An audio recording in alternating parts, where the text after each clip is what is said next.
Today I want to talk about using a muted palette to capture a particular mood or a certain lighting. I'm trying a different palette today. I've got yellow ochre, burnt sienna, ultramarine blue. It's primary palette, basically.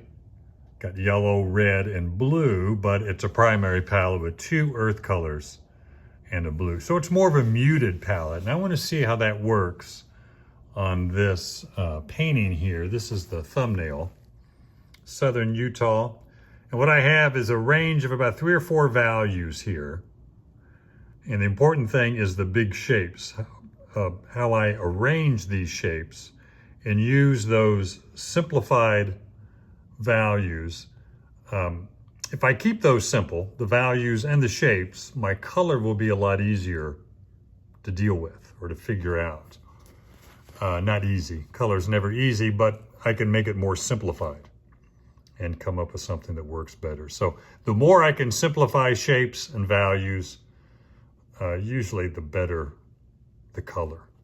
And that's what I'm kind of working with here. I do have a reference, but I'm not going to use it. I will typically try several different color schemes. This is more of a muted primary color scheme because of the earth colors.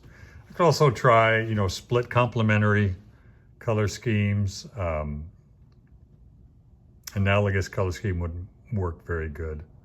And a triadic, but different ways of trying to see color differently other than from a photograph.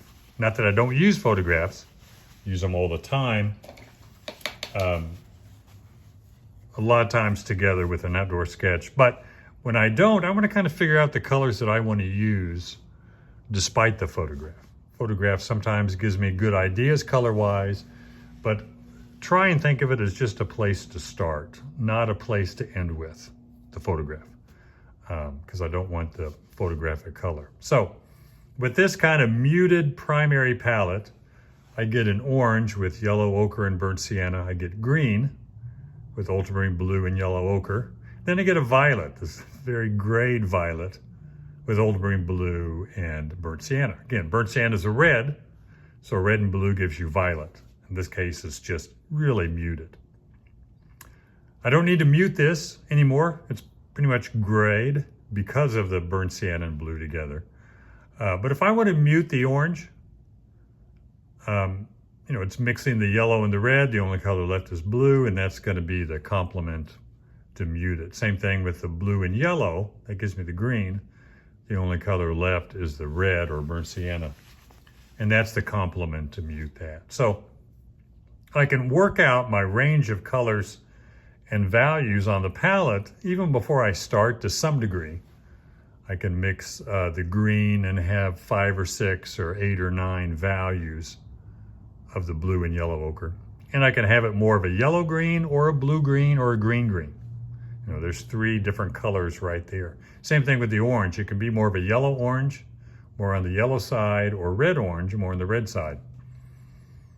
And then again, 8, 9 different values. I usually don't do that many values. 3 to 5 would probably be more than enough. So I'm going to start here. And again, I'm using the thumbnail drawing. I've worked out the values, simplified them, and the shapes. Now I can kind of go into these shapes and determine what colors I want to use. It was a cloudy day. That's why I wanted a little bit more of a muted primary palette. So I'm going to go first off with the blue and burnt sienna and just block in these darks in here. Some of it's a bit more yellow, a little more yellow ochre here, a little more yellow red or red orange, and then more of the blue in there as it goes this way.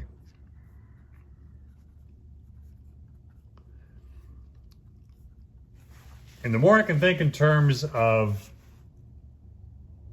value and composition, the better the color's going to be. You would think if you really focus on color, color would be better, but not so with me. If I can focus more on the shapes and the values, and the rest takes care of the color. Somewhat will take care of itself. Get a real light.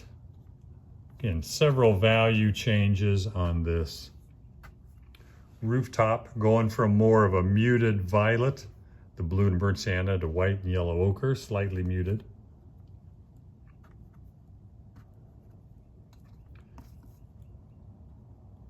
Now a bit more blue. And I'm just pushing the color different directions. More blue, more yellow.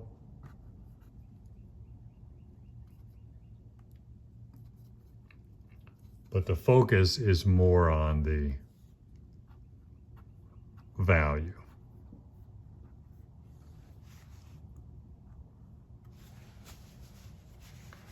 Trying to think what colors I can work out of here.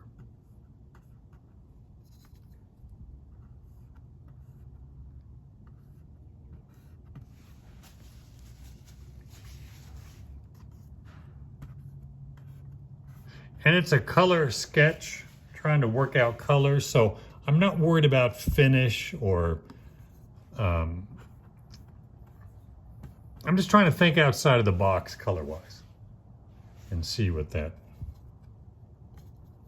gives me. The limited palette does help me to zoom in on certain colors, and in some palettes they make me think outside the box. They force me to use colors that I wouldn't ordinarily use, or some color schemes, I mean. And that goes a long way to stretch me color-wise. So I'm not thinking in terms of the same color all the time. And I'm working kind of small because I can experiment more and just see what the colors give me, get some variations of color and value in there on a smaller canvas. I'm going to jump up here to the green trees. Again, blue and yellow ochre. Can get more yellow ochre and have more of a yellow green, or more blue and have more of a bluish green.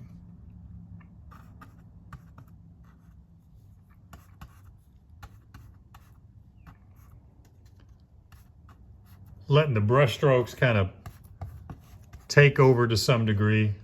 I'm not trying to render with the brush, just laying in big shapes, different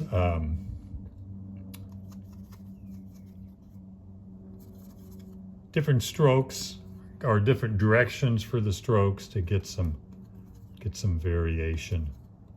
And as I recede back, I'm going to have more blue. I want a bit more of a blue violet back there.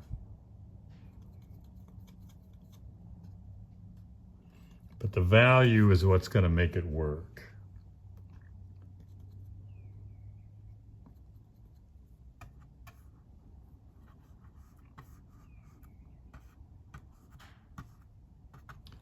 Value in simple shapes. And on these color studies also, forgot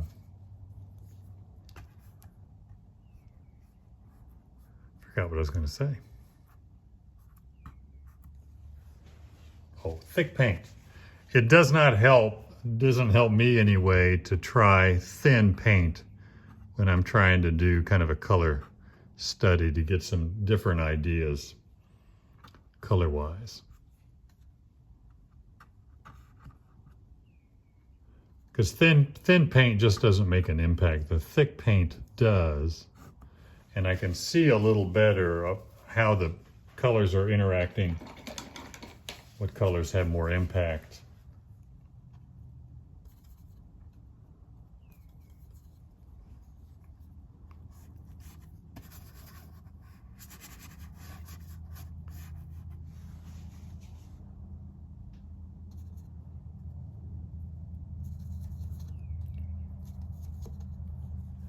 And each time I'm mixing a color, I'm having one color kind of dominate. Right now it's the blue, a little bit of burnt sienna. I'm sorry, yellow ochre. No, burnt sienna. Blue with a little burnt sienna back in there. Here it's the burnt sienna right in here with a little bit of blue. So I'm making it warmer, more of the burnt sienna standing out.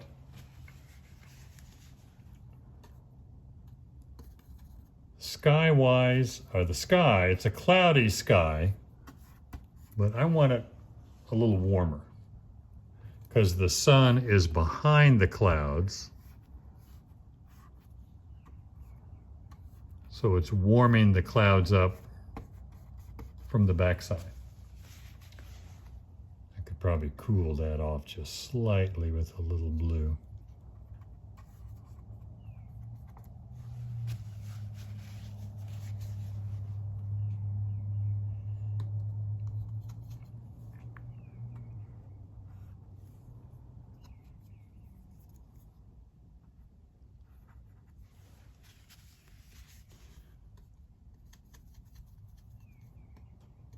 Now I've got a lighter plane back in here.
And color becomes a lot easier because I don't have a lot of choices here.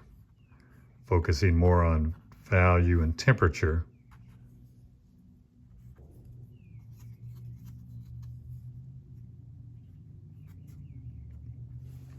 Kind of working out what might work, or working out the overall color scheme.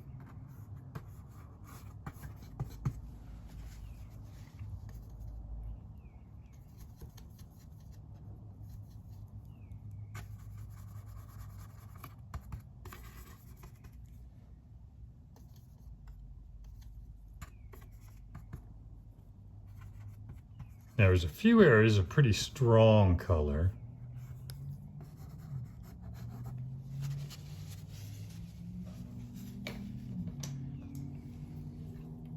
Which I will get to. And get some dark accents, just the blue and the burnt sienna.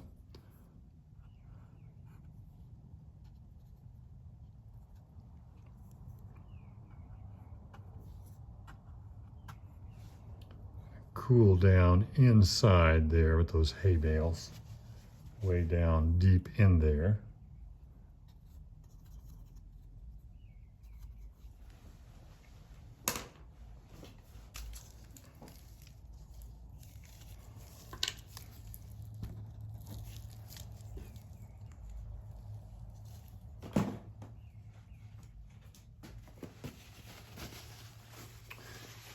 And again, this is color study, so I don't feel the need to finish everything from side to side.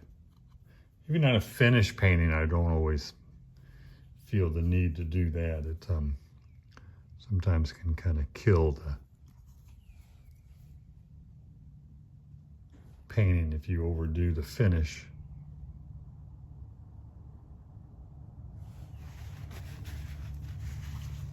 Few light accents there that are pretty important for contrast and creating some depth in there.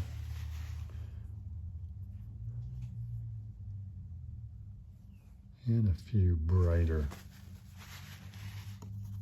too bright.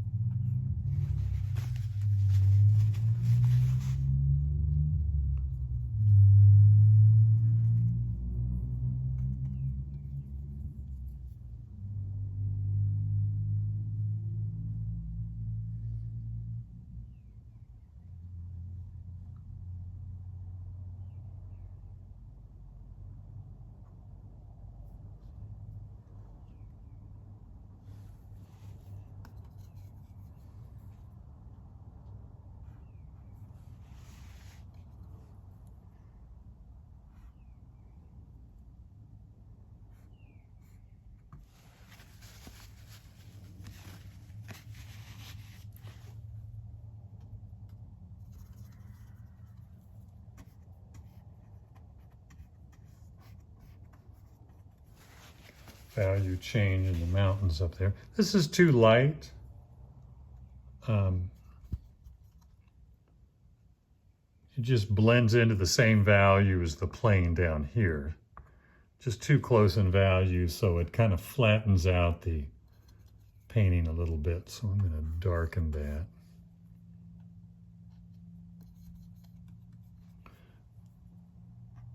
It does get frustrating with a limited palette like that. Would like to make that a stronger violet. But again, if the value is right and the composition is right, then whatever color I stick in there should work most of the time. I'm going to do a little bit of a accent contour just to separate that a bit more from the... Don't want to get too linear there, but a little bit of value, darker value on the edges makes it turn around like it's going back a bit more.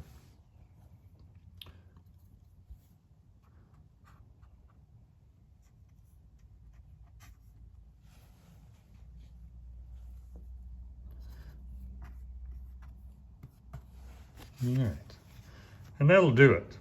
Kind of worked out color-wise what that would look like. The muted colors gives me an overall muted feel in the painting, which is what I was after. I could do the same thing with more pure colors, more pure primary colors, cad yellow light, alizarin crimson, ultramarine blue, and have a totally different feel. Still a cloudy day, but a different feel color-wise from what I got here. Well, thanks for watching, and remember that the muted palette in this case is a limited palette of ultramarine blue, burnt sienna, and yellow ochre, and of course white. And the muted palette gives me that subdued color range that I want on a cloudy day. So if you want to learn more about color, you might watch this next video, how and why to use color schemes.